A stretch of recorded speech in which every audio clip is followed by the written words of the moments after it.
सांझ की बच्ची, कहाँ है तू? अपनी जेठानी की आवाज सुनकर सांझ अपनी बालकनी में आती है और नीचे वाले फ्लोर की तरफ देखकर कहती है, क्या है भाभी, क्यों सुबह सुबह फटे हुए ढोल की तरह बज रही हो? ताकि तेरे कान में जो गंदगी भरी हुई है ना, वो सब बाहर आ सके। ये देख, ऊपर से तेरे पोछे का पानी फिर मेरी बालकनी में टपक रहा है। हाँ तो पोछा गीला है तो टपकेगा ही। आपके पोछे से भी कोई फूल तो झड़ते नहीं होंगे। चुप कर, तुझे कितनी बार कहा है अपना पोछा दूसरी तरफ सुखाया कर। अभी मैंने बालकनी साफ की थी, फिर गंदी हो गई। तभी सबसे नीचे वाले फ्लोर से उनकी सास साधना कहती है, बड़ी बहू, तू से क्या बोल रही है? तू अपना देख पहले। तू जो अपने पति का कच्छा रोज सूखने बालकनी में डाल देती है, वो सारा पानी मेरे आंगन में टपकता है, उसका क्या? माँ जी, आप तो बीच में मत ही बोलिए। ये सब ना आपकी वजह से हो रहा है। कितनी बार कहा इस घर को बेच दो ताकि हम अलग अलग जगह घर ले सके।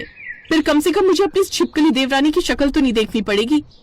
हाँ तो मुझे भी शौक नहीं इस भालू जैसी दिखने वाली जेठानी के दर्शन करने का। तूने मुझे भालू कहा तो तू टिड्डी। अच्छा, मैं टिड्डी तो आप पांडा। अरे बस भी करो नास पीटियों, अब बाकी जानवरों के नाम अंदर जाकर गिनवा लेना, नहीं तो सारे मोहल्ले को तुम दोनों के नाम पता चल जाएंगे, और ऐसा ना हो वो भी तुम्हें इसी नाम से पुकारे। ये है दिल्ली में रहने वाले खन्ना परिवार, जो कि शांति निवास में रहता था। सबसे नीचे सास साधना, उसके ऊपर वाली मंजिल पर बड़ी बहू अंजलि और उससे ऊपर वाली फ्लोर पर छोटी बहू सांझ रहती थी। उनकी एक खट्टी मीठी नोक झोंक रोज सुबह सुबह किसी न किसी बात को लेकर शुरू हो जाती। ऐसे ही समय बीता। फिर एक रोज, तू सच कह रही है सिर्फ 20,000 में 4 धाम की यात्रा? हाँ साधना, मैं तो खुद जा रही हूँ। कल को क्या पता घुटने जवाब दे जाए, और तुझे पता है आने जाने के अलावा रहना खाना पीना सब उसी पैकेज में है। अब तू बता, तेरा भी नाम लिखवा दूं?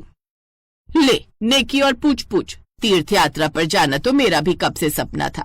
रुक, मैं अभी पैसे लेकर आती हूँ। साधना उमा को पैसे लाकर दे देती है और 2 दिन बाद वो तीर्थ यात्रा पर चली जाती है। पीछे से दोनों बहुएं अपने अपने फ्लोर से कुछ न कुछ कूड़ा ऊपर से नीचे फेंकती रहती, और साधना की खिड़की खुली हुई थी, जिससे आधा कूड़ा उसके घर के अंदर चला जाता है। फिर जब साधना तीर्थ यात्रा से लौटती है तो अपने घर का ये हाल देखकर उसका सर चकरा जाता है। हे राम, मेरा घर कूड़ेदान में कैसे बदल गया? वो नीचे से चिल्लाकर दोनों बहुओं को आवाज लगाती है, बड़ी बहू, छोटी बहू, ये क्या हाल बना रखा है मेरे घर का? ये घर कम और कूड़ेदान ज्यादा लग रहा है।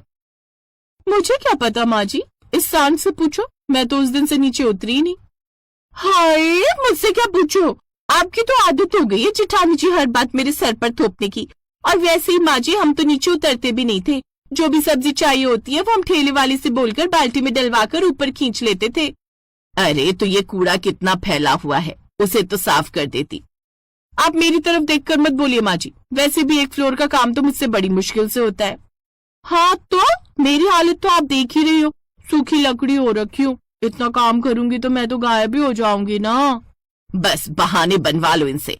साधना अच्छे से जानती थी कि ये सारी कारस्तानी उसकी बहुओं की है, उन्होंने ये सब किया है। इन दोनों को तो सबक सिखाना ही पड़ेगा। कुछ दिन बाद ही उसकी बड़ी बहू अपने मायके रहने जाती है तो साधना उससे बदला लेने का प्लान बनाती है। मुन्ना, मैं तुझे 500 रुपए दूंगी अगर तू मेरा एक काम कर देगा तो। 500? लेकिन मुझे करना क्या है काकी? तुझे 2 मोटे मोटे चूहे पकड़ कर लाने हैं और रात को अंजलि के कमरे में छोड़ देना। अब मुन्ना ऐसा ही करता है, वो खिड़की से 2 मोटे चूहे लाकर उसके कमरे में छोड़ देता है। फिर 2 दिन बाद जब अंजलि घर लौटती है तो पूरा घर फैला हुआ होता है। चूहों ने उसके गद्दों को बुरी तरह कुतर दिया था। हे भगवान, ये मेरे गद्दे, सत्यानाश जाए इन चूहों का। ये नजारा देख उसकी सास मन ही मन खुश हो रही थी। ऐसे ही एक रोज दिन के समय सांझ अपने कमरे में आराम कर रही होती है तो साधना चुपके से छत पर जाती है और उसके सारे कपड़ों पर रंग डाल देती है। अब आएगा मजा। दोनों खुद को बड़ी होशियार समझती हैं ना, लेकिन वो ये भूल जाती हैं कि मैं भी उनकी सास हूँ, सास। शाम को जब सांझ अपने कपड़े उठाने छत पर जाती है तो अपने कपड़ों का ये हाल देखकर हैरान रह जाती है। ये क्या? मेरे सारे कपड़े खराब किसने कर दिए? इन पर रंग किसने डाल दिया? तभी अंजलि भी छत पर आती है और सांझ को यूं बड़बड़ाते हुए देख उससे पूछती है, देवरानी जी, अकेले में क्यों बड़बड़ा रही हो? ये देखो क्या हाल हो गया मेरे कपड़ों का। ये सब आपने किया है ना? तो पागल है कि मैं ऐसा क्यों करूंगी? 1 मिनट, मैंने दिन में माँ जी को छत पर आते हुए देखा था। क्या? इसका मतलब ये सब उनकी कारस्तानी है। ऐसे तो बुढ़िया से अपने कपड़े सुखाने के लिए छत पर आया नहीं जाता, उसके लिए हमें ऊपर से नीचे बुलाती है, लेकिन ये सब कांड करने के लिए वो 3 मंजिला चढ़कर आ गई। ये बुढ़िया ना कुछ भी कर सकती है। और तेरी की मेरी दिमाग की बत्ती तो अब जली। हो ना हो मेरे कमरे में चूहे भी इन्होंने ही छुड़वाए। ये जरूर हमसे उस दिन का बदला ले रही है, लेकिन हम भी उनकी बहुएं हैं, ईंट का जवाब पत्थर से देंगी। क्या बोलती हो संध्या, दोगी मेरा साथ? मैं आपके साथ हूँ जेठानी जी। अब दोनों देवरानी जेठानी मिलकर 2 चोरों को हायर करती हैं। तुम समझ गए ना तुम्हें क्या करना है? डोंट वरी, आपका काम हो जाएगा। ये रहे तुम्हारे पैसे। वो दोनों चोरों को पैसे देकर घर आ जाती हैं। अब बाई का मजा देखना सांझ, कल की सुबह कितनी मजेदार होगी। मुझसे तो बिल्कुल भी वेट ही नहीं हो रहा भाभी। अपनी बहुओं के प्लान से अनजान साधना बड़े मजे से खाना खाकर सो जाती है।